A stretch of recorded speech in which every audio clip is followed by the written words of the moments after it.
The power of the word. By thy words thou shalt be justified, and by thy words thou shalt be condemned. A person knowing the power of the word becomes very careful of his conversation.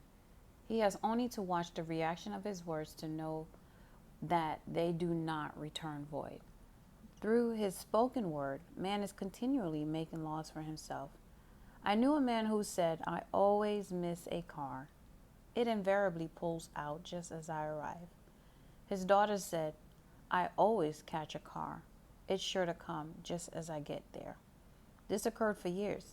Each had made a separate law for himself, one of failure, one of success.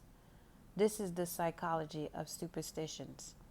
The horseshoe or rabbit's foot contains no power, but man's spoken word and belief that it will bring him good luck creates expectancy in the subconscious mind and attracts a lucky situation.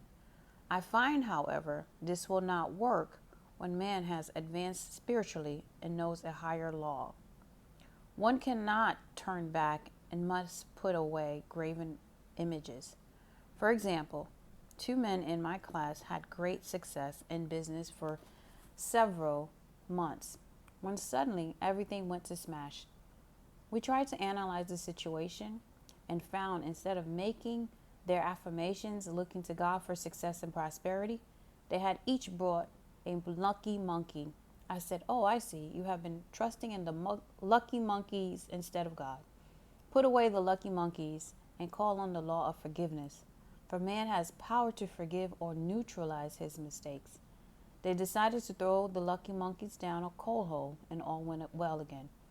This does not mean, however, that one should throw away every lucky ornament or horseshoe about the house, but he must recognize that the power back of it is the one and only power, God, and that the object simply gives him a feeling of expectancy.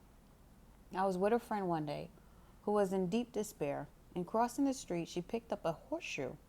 Immediately, she was filled with joy and hope. She said God had sent her the horseshoe in order to keep up her courage. It was indeed at that moment about the only thing that could have registered in her consciousness. Her hope became faith, and she ultimately made a wonderful demonstration. I wish to make the point clear that the men previously mentioned were depending on the monkeys alone, while this woman recognized the power of the back of the horseshoe. I know